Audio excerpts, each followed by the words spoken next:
2. Here we are, Lil. For the record now, what's your full name, Lil?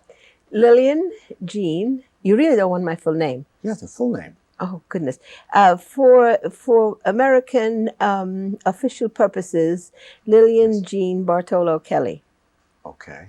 Bartolo, of course, is my maiden name. Mm-hmm. But I was baptized with everybody putting in their own name, including the parish. Yeah, of course. Everybody gets their Yes. identity in it. Yes. Who was Lilian in the family? How come you got Lilian? My dad liked the name. Okay. That was your dad's suggestion. And Jean, he liked the name. And Jean. Okay. Yes. Did you have a middle name? I didn't Jean. hear. It was your middle name. Is my middle name, yes. What were your nicknames growing up? Did you have any? Yes. And I didn't realize until somebody used it once. My mother, well, before the war, when I was very little, would call me Lulu. And she, of course, all of us had different accents. And somebody had... Why is that? Why did everybody have different accents? Because they went to different schools. I see. See, my accent is a result of the private school that I went to. I see. And my mother had an accent that was more Frenchish. My father, my mother was a teacher too. Oh. Yeah, my father, who was a shipwright, had been through the English schools, and he had been taught by Scotsmen. You know, top people were from the Firth of Forth and the Firth of Clyde. I'll never forget that. So my dad spoke English with a Scottish accent. Oh, for goodness sake. All right. Now, let's see. I'm fascinated by that. It took me away from what my question was. My question was the nickname. Yes, Lulu. But my regular nickname was Lily. Ah, okay. Or Lil, actually Lil. Lil. And that was because my brother, who was younger than I, could not pronounce the whole word Lilian. And when he would stammer Lilian, my dad would get very angry with him. Oh. So once I said to him, instead of, saying the whole word, why don't you say Lil? So Lil stuck. Okay. In the United States, in New York, in Brentwood, they call me Kelly. And that is because I've been at South all my life, all my Brentwood life. Yes. That was to distinguish me from Big Lil. Remember Big Lil Thompson? Yes, of course. She was down at South too. I see. So she was Big Lil. She was there before me. For goodness and sake. They weren't going to call me Little Lil. I was, chronologically, I was older than she was. Yes. So they called me Kel. Kel. Oh, for goodness sake. Say, I didn't know that either. Yes. What's your present family situation, Lil? Right now, I have, I'm a widow, of course. I have a daughter. Mm-hmm. And your daughter is... Her name is? Oh, Eileen. Eileen? Eileen Kelly. And where does Eileen live? Eileen lives in Deer Park. Oh, so that you see one another then. Oh, yes, a lot. And we not only, we don't see each other a lot, but we talk to each other practically every day. Oh, good. We communicate on they've taught me the, internet. Yes. We're on that too. And we're on the phone quite a bit. Is she single? She's single, yes. She was married once, a long time ago. Okay, and is now working, I assume? She works for Northwest. Oh. Yeah, when she worked for Northwest, she started with them in 1984. In what capacity does she is what they refer to as a customer service agent. I see, okay. Mm-hmm. Which means when you get air rage at the airport, boy. She's the one who gets punched in the nose. Oh, and has to smooth down the ruffled tempers. Unfortunately, the laws today permit them to sue the people and have the people arrested. Yes. Years ago, they couldn't. That's right, yeah. Yeah. What, you in a way, if she has been doing that job for a while, in a way, you are telling us what her personality is like without even telling. Oh, yes. And I did to her what I do to everybody, especially students, is learn everything. Because in addition to doing customer service agent, which is behind the desk, you see, she got trained as a trainer, so she trains some of the others.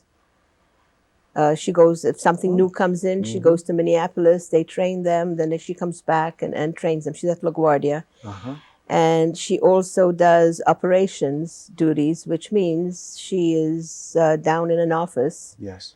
And she is the one who tells people how to load Oh. the cargo so that it is well balanced. Mm-hmm.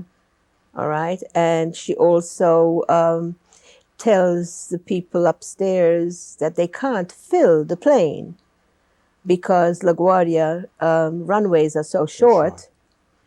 And then you have the passengers who realize by looking at the plane that it's half empty, in some cases half empty, and they want to know how come they can't get on. Yes. You know, this type. She does just about everything else, but, you know. Goodness, yeah. Yeah. She tells the captains when to come in. Mm-hmm. Mm-hmm. They don't like that. Was she an only child? Yes. Okay. Mm-hmm. Well, if you talk with her every day, I imagine that's why you know so much about what she does and the intricacies. I don't know as much about my own children's work. She's also very union.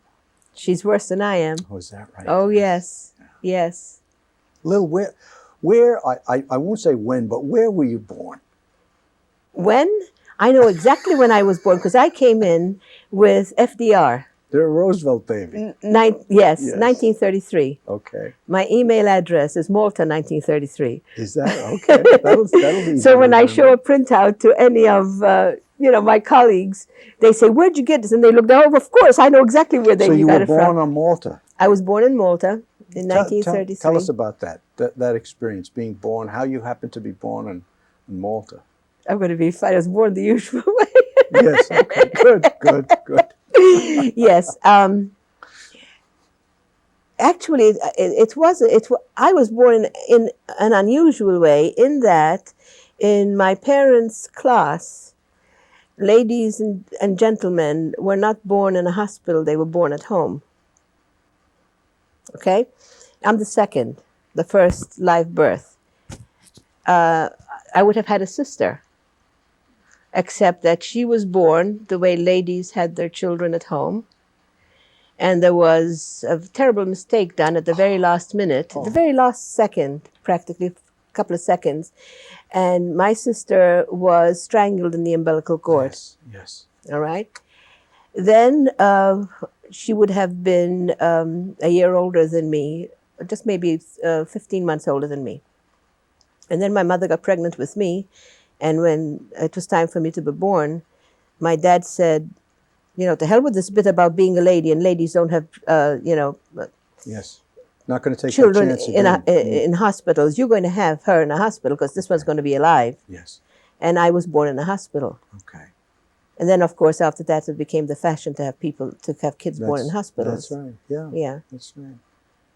Well, but how did the family come to Malta? Oh, they were there forever. Oh, I see. Yeah. My mother, my parents, of course, are native-born Maltese. My grandfather on my mother's side was a bandmaster in the British Mediterranean Fleet.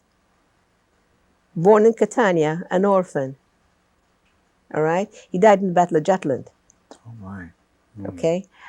My mother was the youngest. There were 4 of them.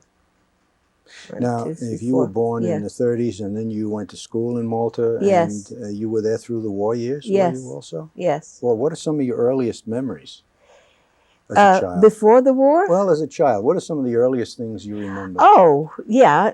What I remember, and some of them are, it's almost impossible for people to remember this far back, except I do. I remember I was about 3 because my brother must have been not quite 1, so I wasn't quite 3. And I remember going to visit my grandfather for the last time in bed. He was dying. Uh-huh. My mother was holding my brother, and my dad was standing and holding my hand, and we were saying hello to Grandpa. Mm-hmm. That was one of the things I remember. And then I remember the Duke of Windsor, David, all right, the king of 300 days, being the coronation. My. All right, the ceremonies, Yes. the festivities. Yes. I remember as a whole group of us, and my father, my father's cousin, who was my uncle, my godfather, my mother and father, and myself, and my aunt and my uncle, going in this huge car up to the capital to participate in the festivities for the coronation. And that's all I remember. I don't remember the festivities, but I remember the trip going. We're going to see the coronation. We're going to see the coronation. And actually, it wasn't seeing, because this was in Malta, and the king was being crowned in England. Yes. And it was about, what, 1930, 37 maybe. Mm-hmm. Okay. And then I remember a lot of little nice things before the war. And then I remember war being declared. What do you mean you remember nice things before the war? For example, what do you remember? Oh, playing with my parents at the beach. Okay. Beach pictures. Oh, okay. Going to baptisms. Yes, okay. You have to understand that I was born in 1933, and for Malta, war started in 1940. Mm-hmm. I mean, in Europe, it started in 1939, for the British Empire, 1939. But for us, it started in 1940, when Mussolini declared war against the Allies. Okay, yes. Okay? He made the mistake of thinking that he could take Malta over in 2 days. He declared war, because my parents told us, go into the playroom, be very quiet, because Mommy and Daddy have to listen to something very important on the radio. And that was Mussolini's declaration of war. Oh, my. All right? So my dad said to my mother, well, it'll be a couple of days before he starts going.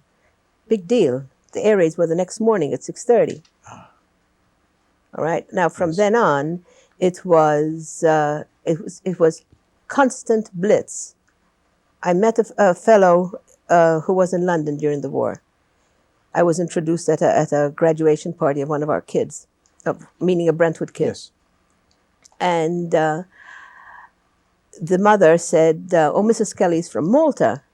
And he said, oh, my goodness me, you were the ones who were more bombed than London was. I was in London, and I'm listening to the guy, and I said, my goodness, you're the first person who ever even knew where Malta was, except for my students. Yes. You know, we were bombed for at least 2 years, constantly. Constantly. Gosh. And because most of the food was imported, we starved. Yes. We starved. Gosh. And what I didn't discover until about... So you have definite memories of being hungry during those... Oh, yes. Tell me. Tell me. I have definite memories of being raised in a very nice house with my own room, my brother with his own room, and then all of a sudden, everything is gone. Everything. I mean, just 1, 2, 3, everything is gone. Because you couldn't stay there anymore? No, the place was bombed. It was destroyed? Completely destroyed, bombed, you know. So you were refugees then during the war, in a sense? Yes, yeah. We stayed driven out of your home, in other words. Of course. We had to stay with my grandmother for a while, and then we got another place. But most people in those days then, so much of it was destroyed that people simply divided up homes so that other people had some place to stay. Yes. You know, we were raised with having a summer home and a winter home. And then the summer home, you turned over. If the summer home was safer, you went there if you were bummed out. Yes. Okay. And if it wasn't, you split it up into, you know, bedrooms that you donated to families sometimes so that they had a place to stay. I'm getting a picture from you, Lil, that your mother and father were in a class, not necessarily aristocratic, but they were a very comfortable class. Very comfortable, well off. I went to a private school. Not diamonds and rings and furs and all of this sort of stuff. But we never had to worry where anything was coming from. Would you have described your family as privileged? Would that have been No, unfair? I'd say educated and well off. I see. Okay. Somewhat well off. Are you aware of the family background on both your mother and father's side? You alluded to it a few minutes ago. Oh, very, very much so. You are, okay. In Malta, Malta was was the only place probably in the world, the only British colony, definitely, that joined the British Empire. Joined is the word. Joined. All right? Because of its position, it always was Very important. Yes, strategically located. Very strategically located. Napoleon also made the mistake of thinking he'd come and take Malta over in 1, 2, 3. Well, he tried, you know, he overran some sections of Malta, but eventually the Maltese kicked him out. Maltese aren't stupid people. No people are stupid people. They knew they could not survive without being under the auspices of some larger country. Okay, and believe it or not, in spite of everything, probably the most democratic country is England. I mean, we, as Americans, we derive our laws from, you know, the British common law, English common law. We all know that. So after the Maltese kicked out Napoleon, they went to one of the admirals that had been floating around the Mediterranean at that time, and they sent some people over and said, come over because we'd like to talk, joining the British Empire. And Malta joined the British Empire on the basis that the local government would be Maltese, and they would provide a British strategic position there, and the foreign problems would be taken care of by the British. Okay. All right, we would be part of the British Empire. I take it your mother and father had, I mean, your mother and father's family had some association then with the development or the history of Malta? No, because this went far back. My father was born in 1904. Okay. And my mother was born in 1908. All right, so the joining of to the British Empire was more like the early 1800s. Had their parents also been Maltese? Maltese? My grandmother was born of Italian parentage in Malta, and she was also an orphan. Okay. And as I said, my grandfather was born in Catania. Yes. He was also an orphan. I don't know how he met my grandmother, probably in his travels in the Navy, you know, in the British Navy. Now, before the war, that's the First World War, my grandfather was bandmaster of the British Mediterranean Fleet. But as soon as war was declared, that's 1914, everybody got everything taken away, and now they became ordinary sailors. Yes. You know, there was a war to win. That's right. Of course. And he happened to be in the Battle of Jutland. And he happened to be, I don't know if you know the history of the Battle of Jutland. It was one of those things, we lost the men but won the war type of thing. What Jellicoe had done, who was the British admiral in charge, in order, Jutland is in the North Sea, you know, of Denmark. And the German fleet had gone to hide in that area. And in order to bring them out, what he had done was he sent a red herring in. My grandfather was in the HMS Defense, and there were about, I think, 4 or 5 of these type ships. The Defense was a big ship. They were the little bait, you know. Yes. Oh, and they went down to the North Sea. The Germans came out, surrounded them, and then the rest of the British Navy came out and surrounded the Germans. Yes.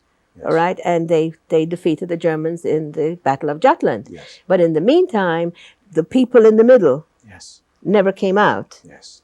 Yes. All right, and each one of the large ships was manned by 999 men, and not one of them survived. Not one of them survived. Goodness. So when we talk about, you know, the wars today, about how disastrous they are, in the olden days they were also just as disastrous. Yes.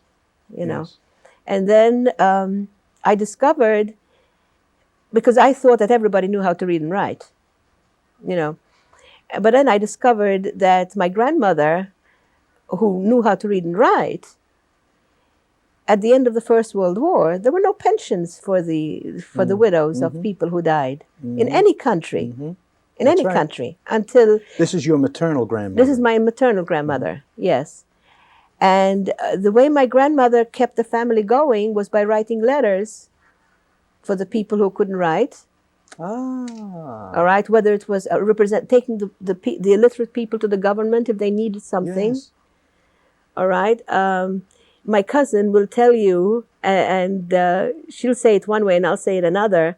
She also was a go-between between some of the people who were moneylenders like a nobleman would have a lot of money to lend, and he didn't want it known that it was his money, and she was the go-between, that they would come to her, and she'd make a salary for that.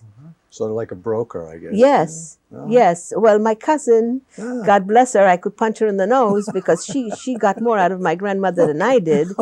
She said, "You mean a Shylock? Grandma was a Shylock." And I said, "Yeah, you got the nerve to say that." I mean, because we're talking about, you know, the late, 1920, 1921, when, you know, that's the way it was done. And I tell you, they didn't charge any more interest than Visa and MasterCard do. That's right. You know, but she was able to keep the family going until about 1921, I understand. The British government passed a pension law for the widows and children. So that, but she would have had to go from 1916 or 17 when Grandpa died. You do what you have to do. Until 1921 or 22, when the pension started to come in. Was it just you and your sister? Oh, you had mentioned a brother. A brother, just me and my brother. You and your brother, yes. Yeah. Okay. Yeah. Now my mother had the inclination to become a teacher. Okay? Again, she was born in 1908. The First World War killed so many people. My mother was teaching when she was 16. They took the seniors, or was equivalent to seniors, who intended to become teachers, and put them in the classroom. And then they went to, when they graduated high school, well, the equivalent of high school, they went to what was called the normal school. So Mom was teaching and going to normal school at the same time. And her friends used to talk about, my mother was in high heels, my mother was not quite 5 foot. Oh my. And she went in, she was given... What was your mother's first name? Mary. Okay. Mary, yes. And she's a little thing, you know, probably 100 pounds wringing wet. Yes. And she had these big boys who were the bullies. Yes.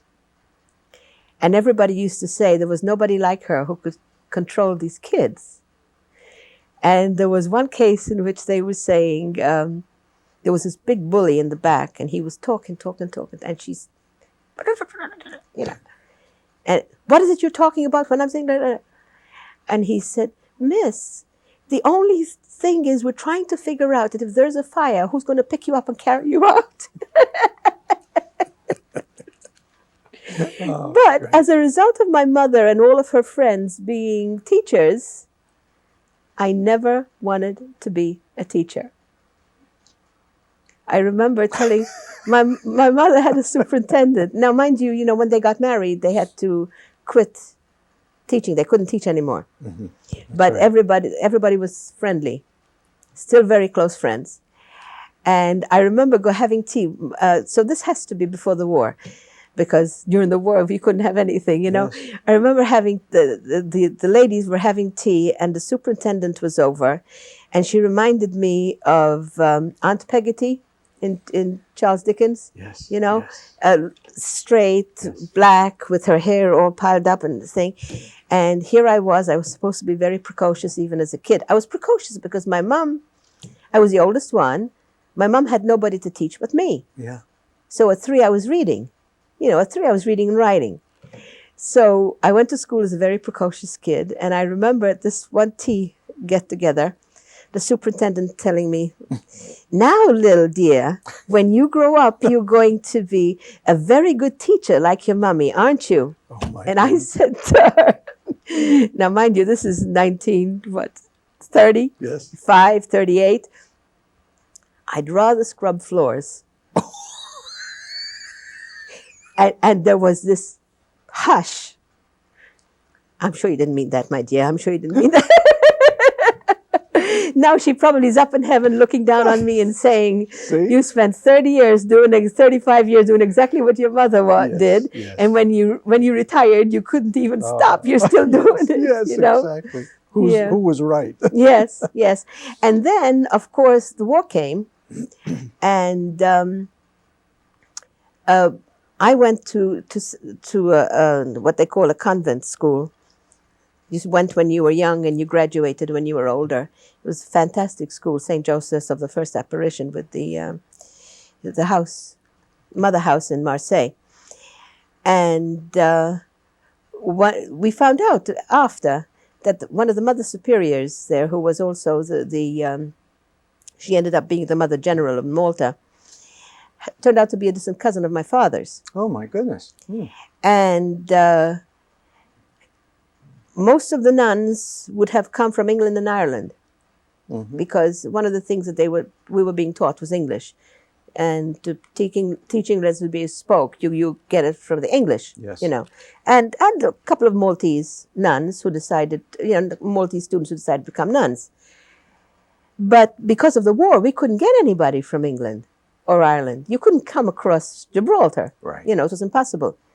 So the Mother Superior went to my mother and said, Mary, would you do us a great big favor? I mean, out of the goodness of your hearts, would you please come and teach? We had a boys' school for the first 8th grades.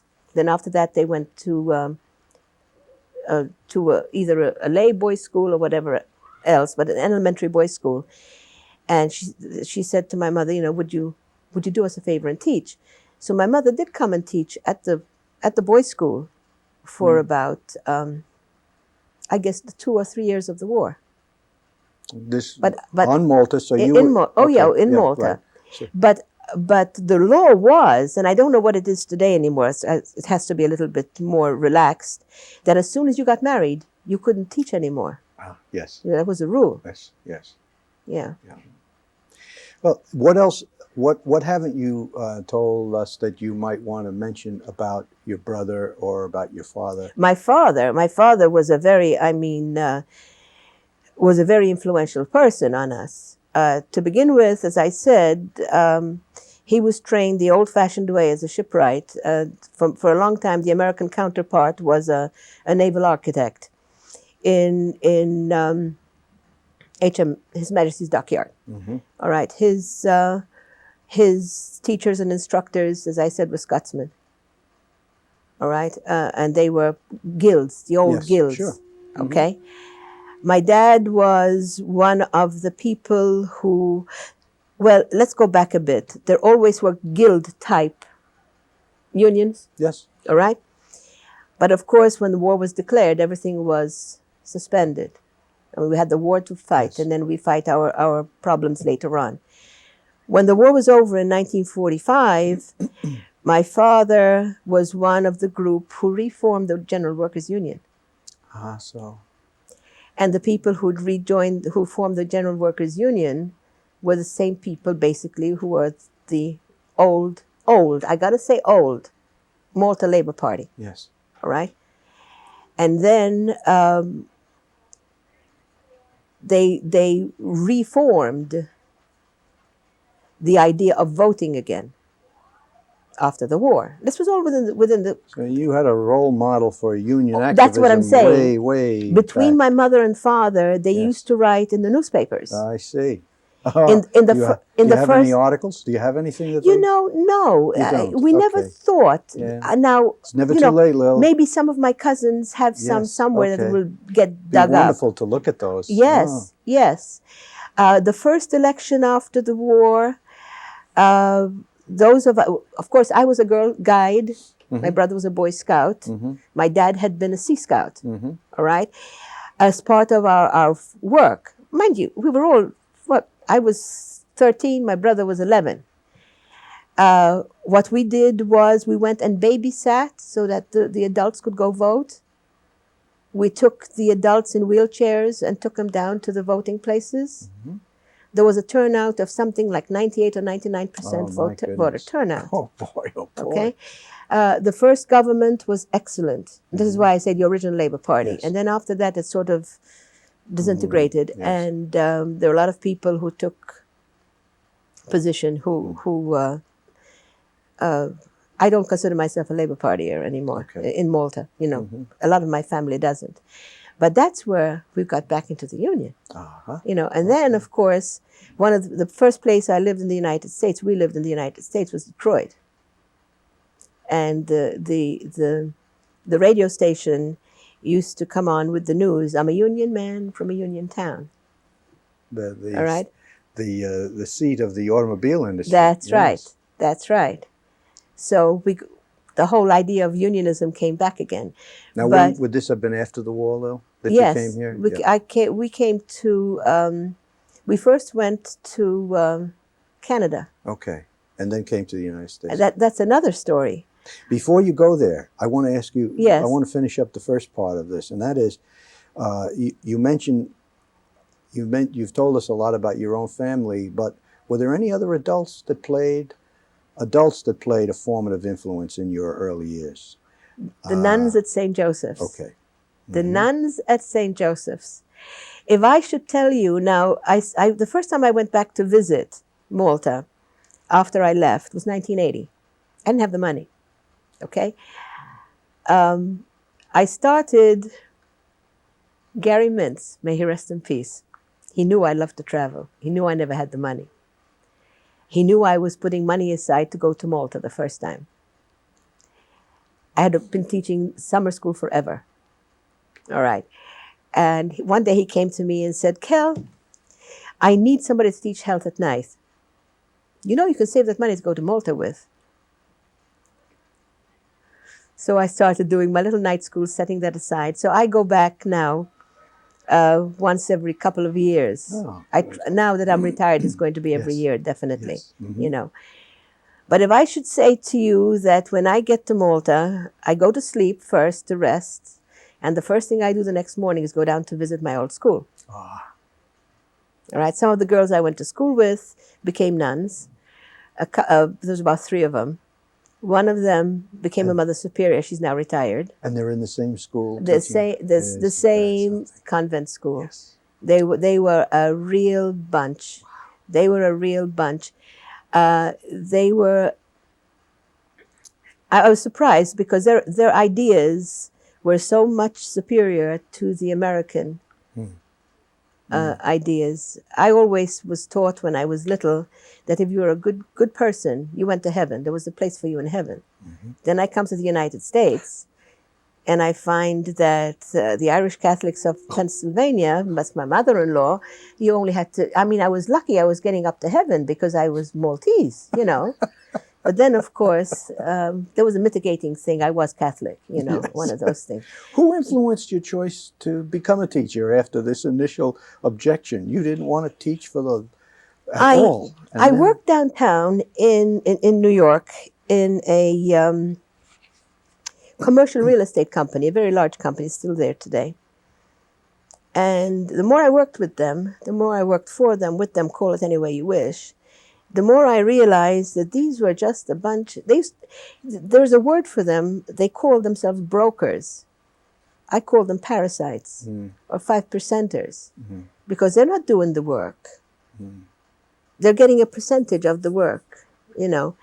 And the offices were run the same way. Was this your first paying job, Lil? No. No, okay, no. I'm sorry, go ahead. I started working for a company in Detroit. I remember I went to school in Detroit. Right. I graduated from Wayne University in Detroit. It's now known as Wayne State, after Governor G. Menon Williams bankrupted the state in 1955, maybe. You know, then it became a state university.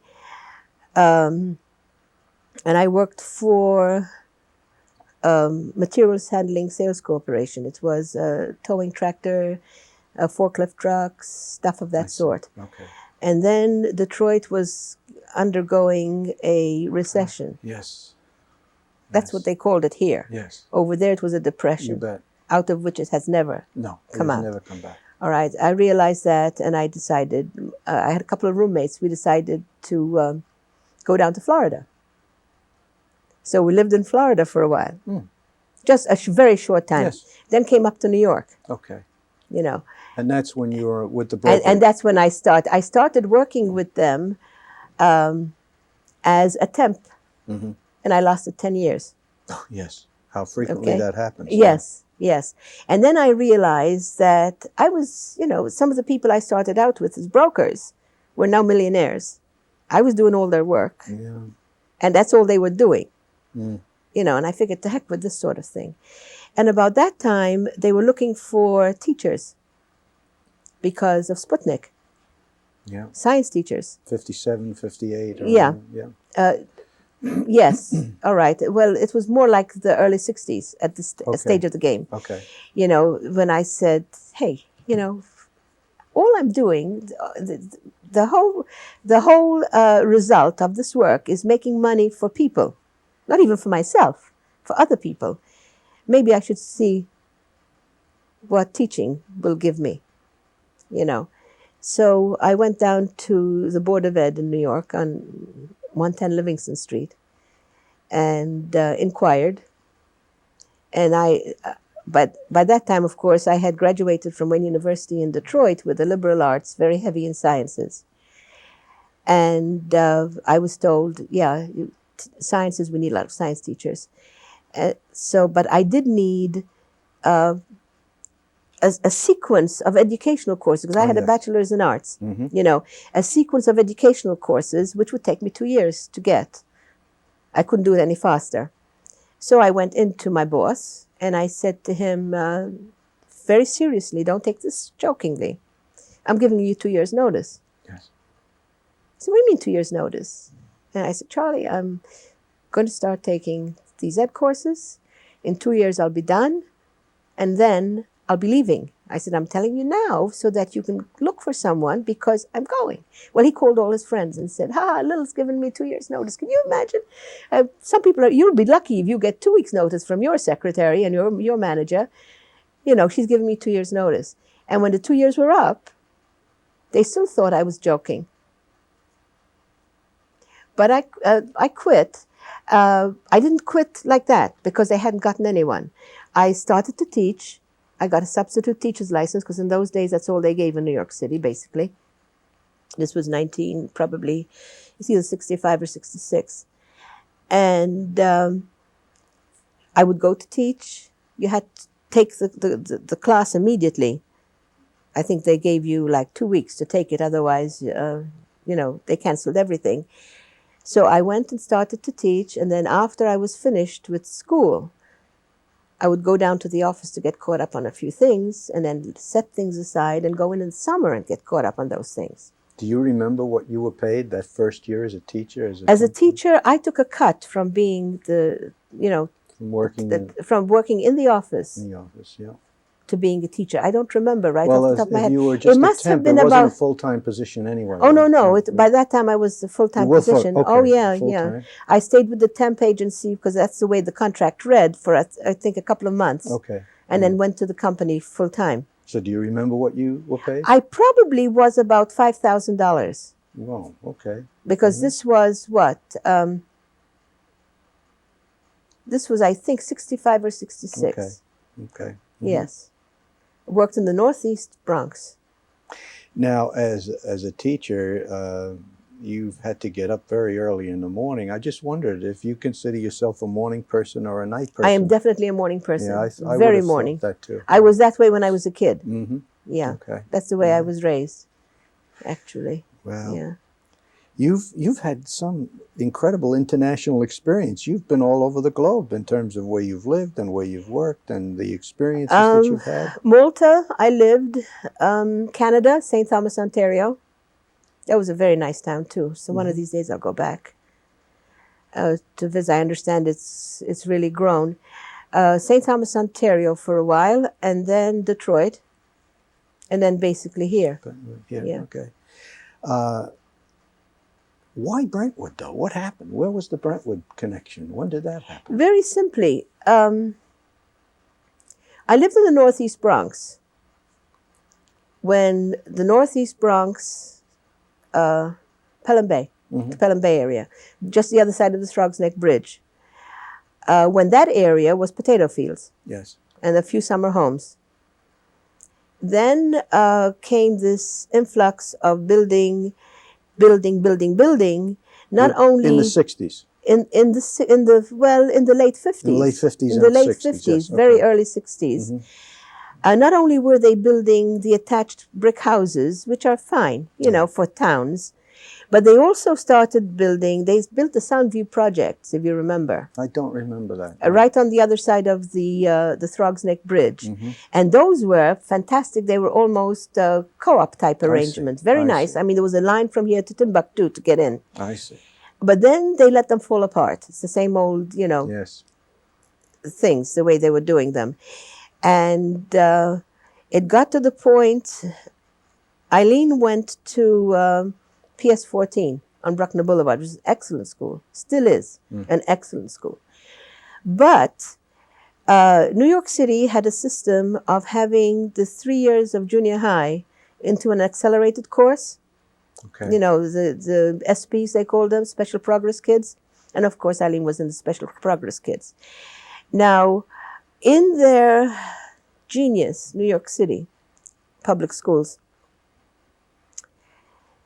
they took the SP kids, the Special Progress kids, and sent them down to junior high school 124 in Parkchester.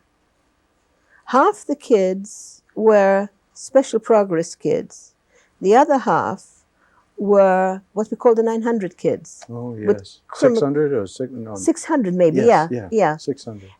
Emotionally 600 disturbed, schools, right. this whole 9 yards. And they were in the same homerooms. Oh, dear. All right? Fortunately... What an interesting chemistry that is. Fortunately, the chairman of the math department in that particular school, because I was already teaching at 123 at the time, was one of my friends. She was she had gotten me into being a Girl Scout leader here in the Bronx. All right, and I'd known her. She kept an eye on Eileen. Yes. And we said, this is ridiculous. Either she goes to the Villa Maria Academy, away from this sort of stuff, or we're going to have to get out of here. And the Villa Maria had said they were closing. All right, so 123 was looking for a place where the system of education was fairly good. And the New York Times ran an article and said that Seaford, Massapequa, and Wanto had top-notch schools on Long Island. Seaford, Massapequa, and Wanto. All right, and you could get houses reasonably inexpensively. All right, I never heard of these places.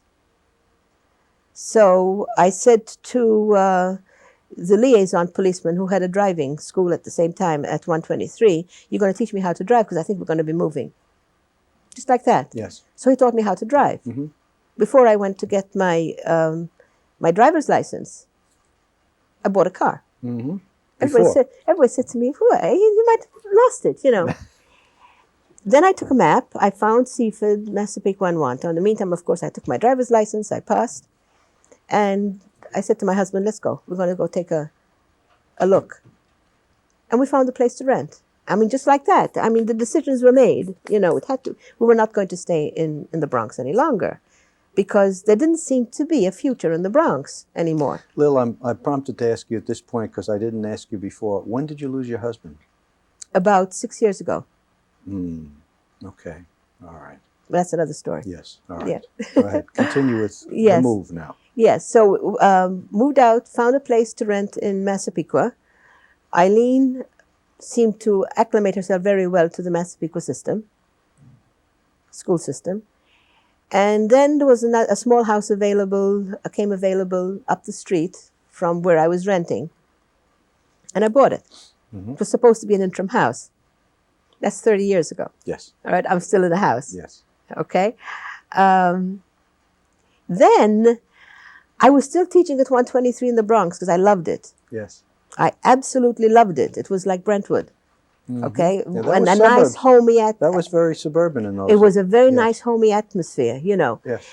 And driving between Massapequa and 123 in the Bronx, Soundview Avenue in the Bronx, Bruckner Boulevard was not finished. No. The whole roads were in the process of being built. Yes, yes. It would take me an hour. It's an adventure. An hour and a half. I couldn't do it anymore. Yes. I couldn't do it anymore. Okay. So then I decided I had to find a place here. And I was not going to teach in Massapequa because that's where my kid went to school. Yes. I found a job for the first year that I was looking in Wanto. And that was a terrible experience. I almost gave up teaching. Really? The attitude of the administration, the whole 9 yards, the teachers, was absolutely out of this world. Absolutely out of this world. Fortunately, I did not know that my position in the Bronx was still open, because I would have dropped them and gone, you know. But then I started looking for another place, and again, you know, I put a compass down in Massapequa, went within a 20-mile radius, and it hit Brentwood. I'd never heard of Brentwood. Okay. So I came here, and I applied. And in those days, they sent you from Central to the principal who was interviewing. What year would this have been? This was I started in 1970. Okay. And I was sent to South Junior High. So I go to South Junior High, and I am going to be interviewed by Mr. Michael DeBellis. Oh, Mike DeBellis was there in 70. Okay. So I go in, and I'm being interviewed by this gentleman who reminded me very much of a person my principal in the Bronx, who I adored. Is that right? Yes. Dr. Louis Teichman. Okay. Mm-hmm. What a man, what a brilliant man he was. But Mike reminded me very much of Dr. Teichman. And he's interviewing me, and he's finished. He's halfway through, and he says to me, you know, Mrs. Kelly, what's your accent? Yes. And I said, I was born in Malta. And he said, oh, the priest who married Helen and me was a Maltese priest. So I said, whoops, there goes my job. He hates his wife. Yes, He's not going to hire me. He hates, this whole 9 yards. So we had a nice little conversation. I went home and I said, there goes that job. Well, within a couple of minutes, Mike was on the phone and says, you can make arrangements to come and start teaching here. Mm-hmm. So I started at South. And I've been there ever since. Is that right? That's where you were for your entire tenure? My entire tenure. My goodness. Yes, I taught summer school. Started teaching summer school. Did he surprise you with any questions that he asked you in that interview, or do you remember any of the questions from the interview or the experience? No. Okay. No, nothing too particular. What I was amazed at, and now let's go back. I've taught science all my Brentwood life. More or less. I was hired as a math teacher, though, because they needed math teachers in those days. I'm certified in math, science, general science, chemistry, and health. Okay? I was hired as a math teacher at South. By the time November came around, Ralph Snyder, who was a math teacher, was elevated to the position of, being very facetious, of assistant principal. And Mike came to me and said, math teachers are a dime a dozen because a lot of engineers are being accessed. Yeah, that was the time. He says to me, would you care to consider taking a science position instead? And I said, consider. I mean, I'm a science teacher. I took the math position because that was the only thing available. Yes. So I went into science and stayed there ever since. All right. Then, of course, I had provisional certification state because my other certification had been New York City. What they call the daily substitute teachers certification. And then by the time I got permanent certification, I also had sat for a battery of tests that give you certification in a subject. Mm-hmm. And this particular subject was science. Mm-hmm. Health. Oh, all right. Okay. Because Mike DeBellis had said what I've told everybody down the line: get certification in everything because you'll always have a job. Yes. So this one year, he called us science teachers in and said, those of you who are science teachers have all the prerequisites for health certification. So why don't you sit for the battery of exams? So we did. There was a whole slew of us went up to post and sat for the battery of exams, and we got our certification in health, so that when I got permanent certification, I got permanent certification in everything that I had. And then when I had that license, I made the application to start for a health position in summer school. I'm thinking about something else I'm coming up with now. And the person who interviewed me then, or gave me the job then in summer school, was Mike Welch. Ah, okay. All right.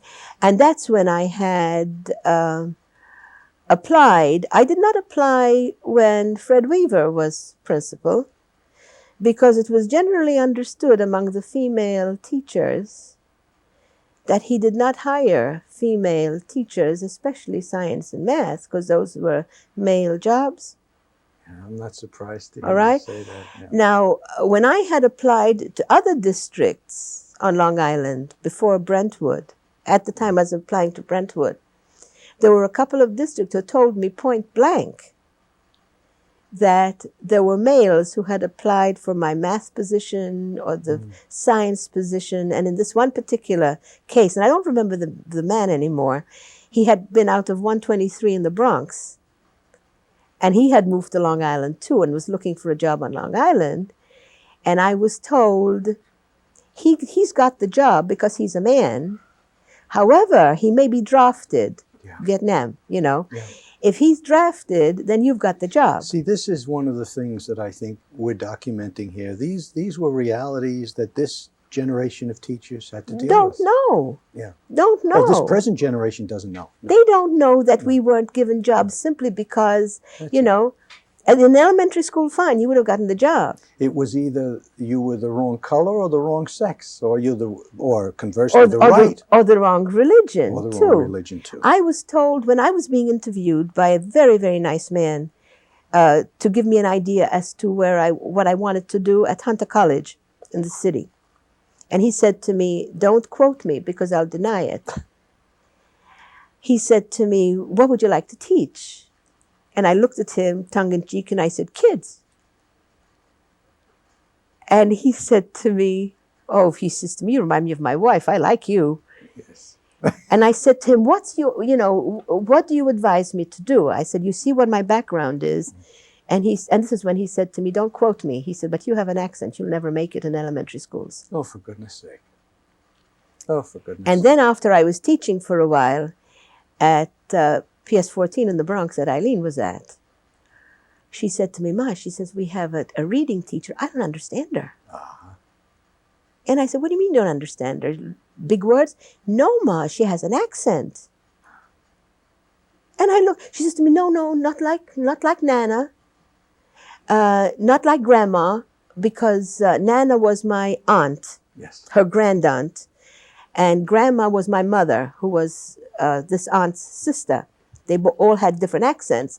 And it's true, this woman had such a terrible accent in English. I don't know what they were doing, putting her in an elementary school where you're trying to get the children to learn the language the way it's supposed to be. Lil, you love teaching in the Bronx. You yes. love teaching in Brentwood. Yes. You still love working with kids yes. in Brentwood. What is there about Brentwood that is, tell me about your impression of Brentwood that was and is the essence of this community and this, this place. I'm going to cry. Don't. Just go ahead and cry if you want to, but tell me what you think is the essence of it.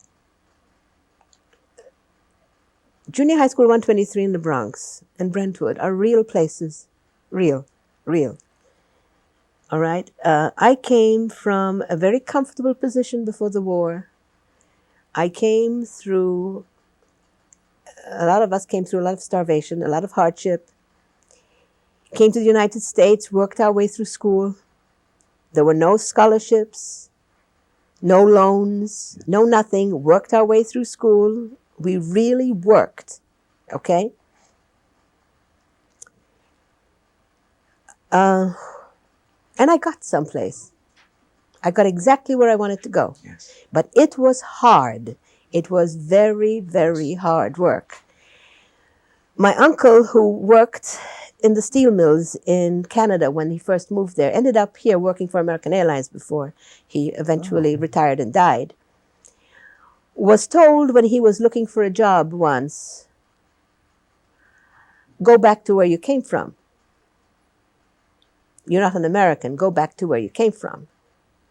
And my uncle, who only died recently, he was 85 years old, said to the person with a very straight face, Sir, in your head, I don't see a feather. Yes. Okay? Well, so many people are doing that. Yes. And they don't realize that their ancestors came out of Hell's Kitchen if they were New Yorkers. Okay? If they're from Detroit, they came out of Corktown, they came out down. That's where they started, all of them. And if they go down, I think there's a museum now in New York City that shows people what the tenements were like. Yes, there is a tenement museum. Yes, all right? there is. And those tenements are where their ancestors came from. Yes. The Vanderbilts, too, the Rockefellers. That's where they all started. Okay? This is simply another group of immigrants who are working 2-3 jobs to keep themselves going, and they can find them now. And that touches you. Yes. Okay? Because they'll make it. Or first generation. That's right. It's another wave. My first generation students. Or there's a young girl right now who's student teaching with Angie Germain. Okay, it's one of my former students. She was an immigrant. So was her sister. The Madrid girls. I don't know if you. No, I don't know. All right? Now, they've made it themselves. And their children will even be better than they are. Okay, then I have a question for you. It's the American story. Yes, it is. Brentwood. It is a microcosm of this country, isn't it? This community. Yes. Here's the question. No matter what assignment you had, there was a job description attached to it. Mm-hmm. But irrespective of the job description that the district provided, you had, throughout all these years, your own purpose operating.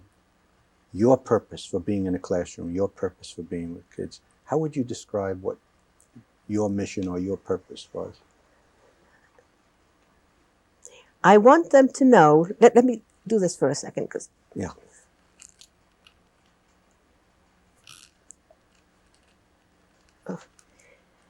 In spite of what the mass media say, they're living in the best country in the world. And if they don't believe that, have them take a look at how many immigrants we have. Legal and illegal. Everybody wants to come here. And then, if they can find a number for those who are emigrating, who are not old people who are retiring to the country of their birth, that they were there 10 or 15 years ago. Because I will not emigrate. I will not retire to the country of my birth. I love it. Yes. But I will not retire to the country of my birth. Right. Okay? Then tell me that they can prove that this is the rotten country they say it is. That's number one. Number two, if they really work at what they want to do, they can get there. That's what your purpose is, to make them aware of that. Number three, we are here to help you get there. Okay, yes. Okay, and I still tell the kids in summer school, if you have a problem, get in touch with me, get in touch with... do they? Yes, they do from time to time. They do. They do from time to time. Mm-hmm. My kick line captain yesterday said to me, she's a 9th grader. She said to me, because one of the bus drivers is one of my former students. The custodian is married to one of my former students, the head custodian. And they all come in. You know, they know I'm there. They come in and say hello, and then it's a hug here and a hug there. And earlier this week, she came and said, my kick line captain said to me, Mrs. Kelly, I saw Mr. Holland's opus on television. Yes. And I said to my mother, that's Mrs. Kelly. What a nice and I said, God Almighty, that's very nice. Maybe I am hitting, I am doing something. Nice. I had another child in my summer school who I give them a project report to do. And after she did it, she said to me, I know now what I want to be when I grow up. And she went into biology, research biology. You know, so when you find out when these kids come back, or you read about them in the papers, and you say, "Oh my God, I know that kid." Yes, yes. You know, and you know that they've gotten there, and they have succeeded. A lot of my kids now in my kick line are the children of my former students. Mm-hmm. Mm-hmm. You know, and they are normal, average, successful family people. You know, some of them are going to be very important. Absolutely. I think you've mentioned a lot of the things you've mentioned some of the areas of your certification, the subjects you've taught, the buildings you taught in. You were active also after class with Yes. involvements. Not to take a lot of our time because I want to get to the BTA part of the interview, but what were some of the other activities? Girl Scouts, you were. Yes, What were some of the I others? was a Girl Guide when I was a child. Yes. And one of the things that I want to mention for the record is that I'm probably one of the few last people left, because I am 66 now. I will be 66. I was invested by Lady Baden-Powell. All right? Now, Lady Baden-Powell was much younger than Lord Baden-Powell, who is the originator of the Boy Scouts. All right? And of course, Lady Baden-Powell then started the Girl Guides, and I was a Girl Guide. And I was a little kid. This was just after the war was over, you know, and things were starting to get back into their own. And I was being invested, and there was a governor's wife and somebody else, maybe the commissioner, or probably the Girl Guide commissioner, and this old lady. And we were going to be invested, the first investiture after the war, I think it was. And I was going to be, you know, promised on my honor to do my best, to do my duty by God and the King, you know, Yes. King George, God bless him. And I turned to my girlfriend. I was the little, you know, naughty little kid, saucy little kid. I was the youngest. And I said to the one next to me, "Who's that old biddy in the middle?" "It's Lady Baden-Powell." You know, so she pins me. So, all right. Now, of course, as an old reared Brit, to me, there's nothing more character developing than Boy Scouts or Girl Guides. So when my daughter was little, she was part of the Brownies.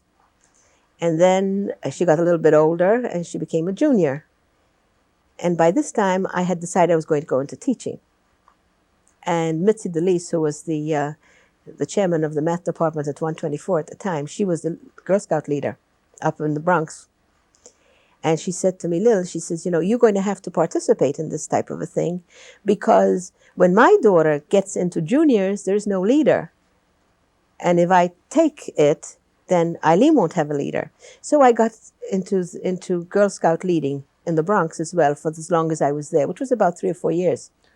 You also were in kick line? Oh, yes. Well, when I came to South, then George Centrella, who was I'm going to have to point out that we don't have a great deal of time. Okay. So I just wanted to get the highlights of the other activities that you did here. Student Council. Student Council, okay. Kick line since the very beginning, since 1970, okay. I still am.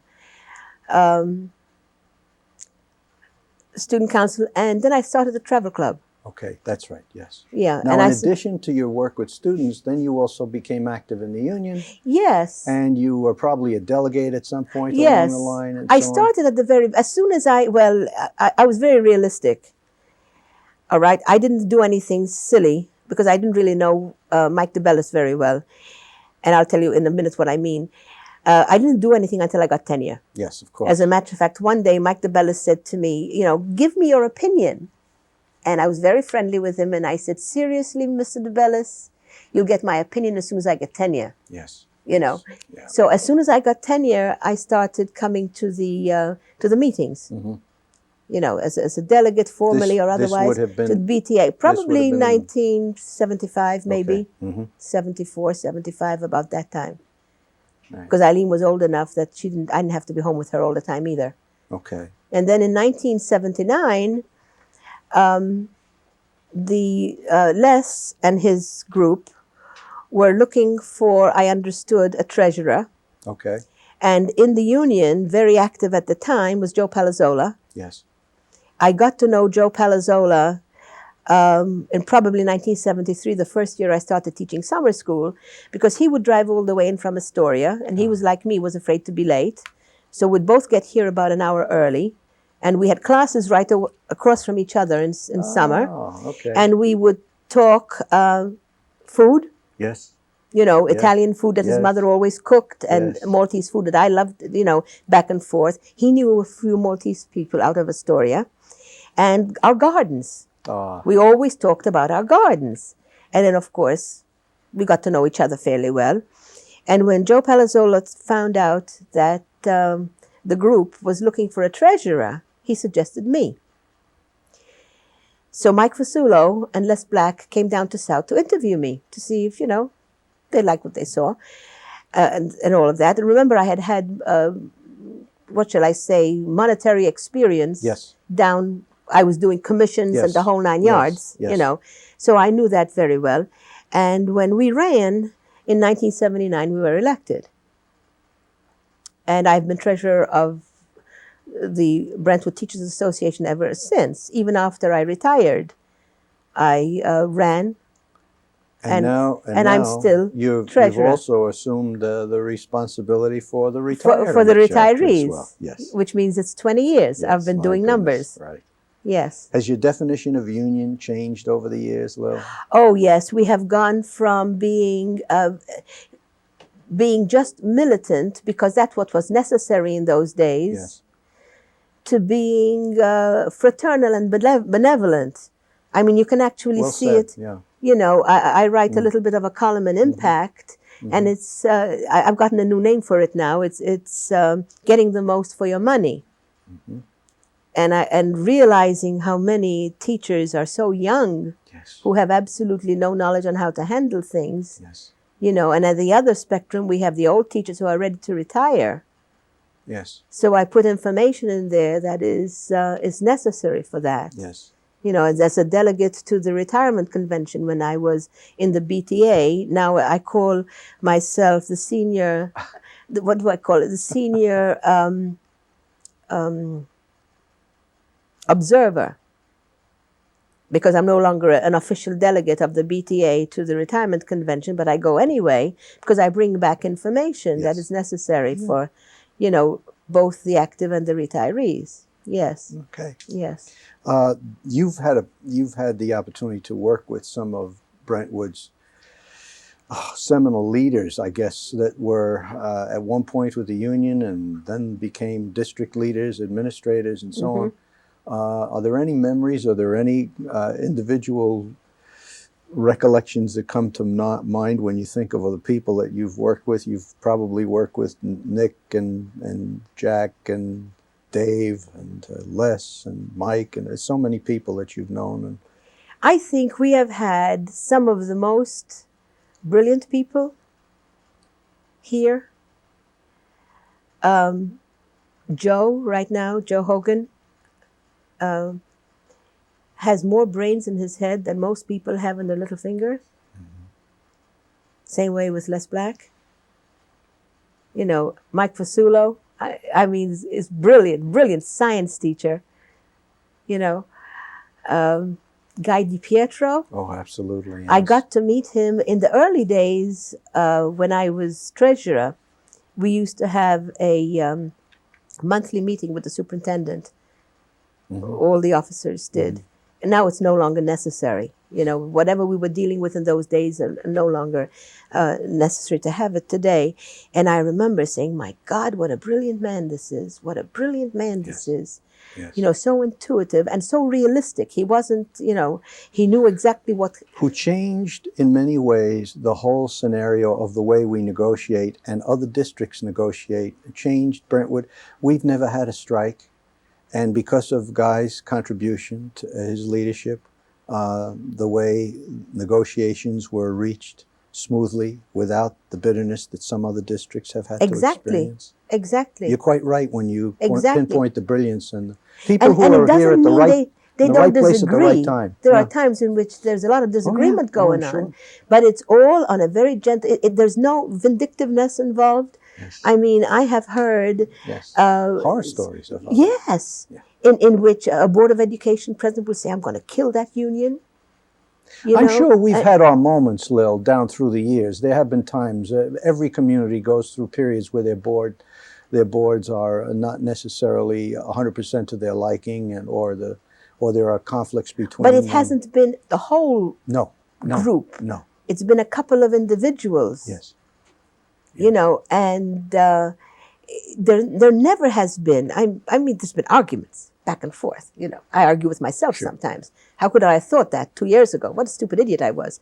This type of stuff. No, but these people, and they all had, every one of them has had the children's embetterment in mind. Yes, for the kids. That's the goal. It wasn't. I have yet to think, as I look back, that any of these people had their own particular agenda. It has always been the embetterment of the kids. That's a wonderful Whereas thing to there have been other say. districts in which the people up top, it's been a stepping stone to get further up, wherever further up was. Yes. When did you retire? I retired in 96. In 96. And the only reason I retired in 96 was I was 3 years then. 63 years old. Mm-hmm. I was my plan had been to retire at 65. Mm-hmm.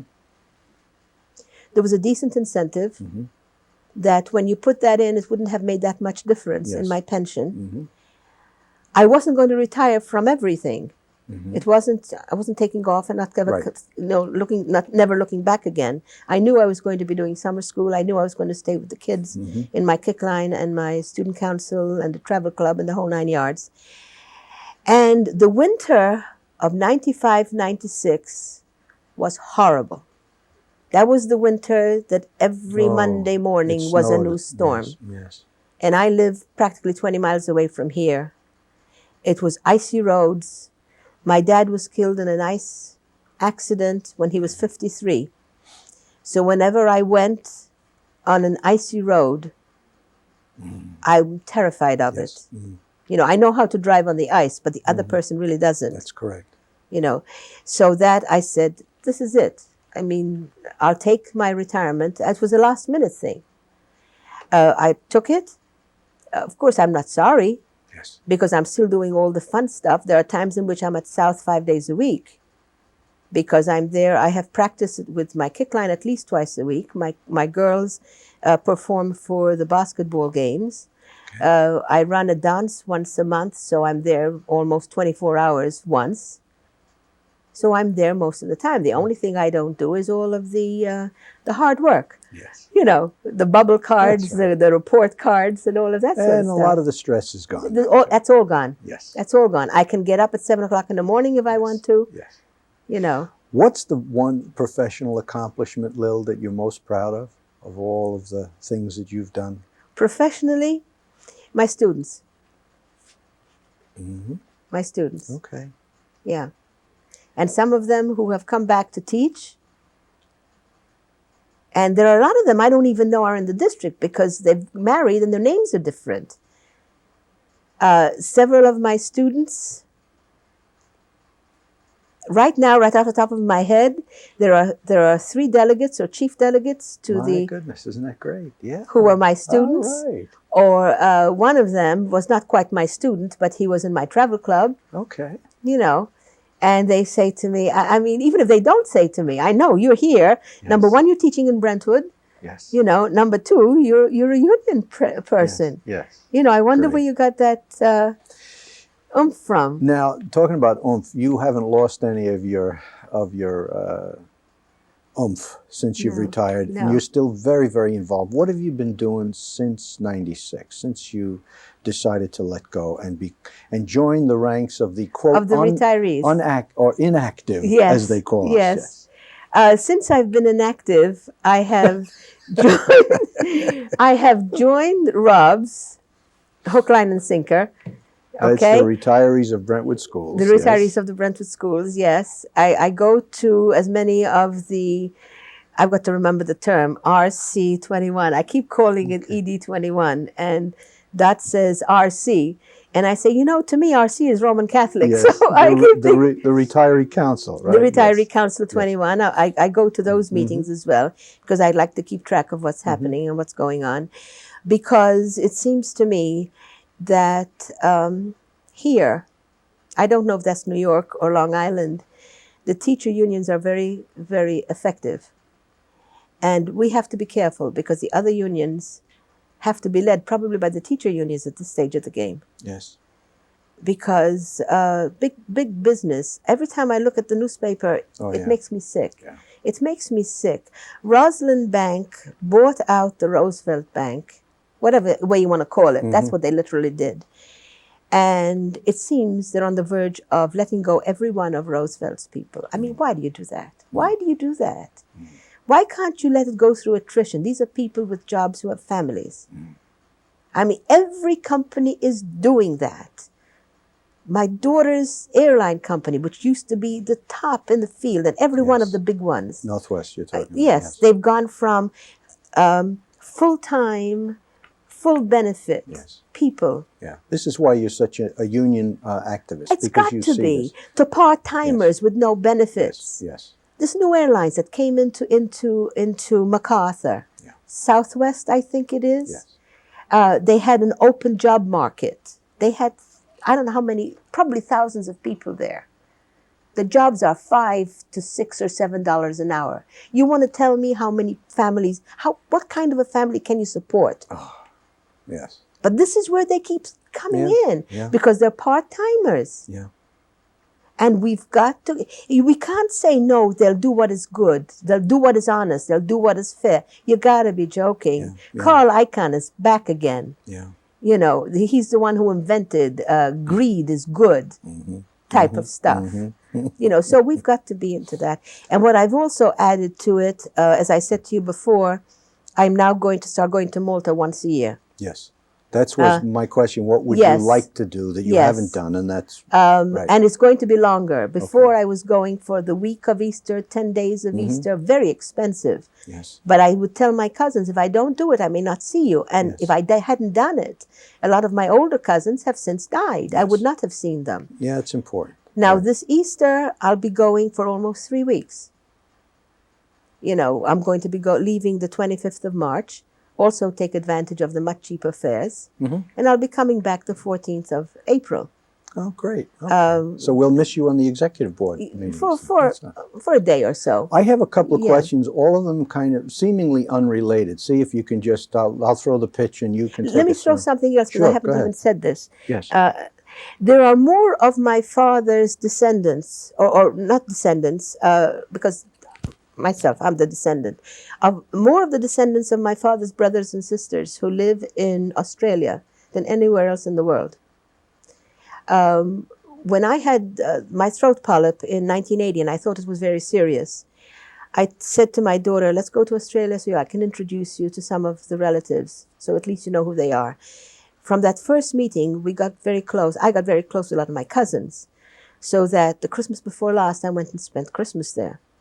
Now I'm meeting a couple of the cousins in Malta, so I can show them the land of their forefathers, you know. And there's going to be a lot more of that. Okay, good. You know, good. Yeah. Is there anything, if you had your life to live over again, Lil, I don't know if you even want to go there with this question. Is there anything you would have done differently, or any decision you would have made differently than the way you made it?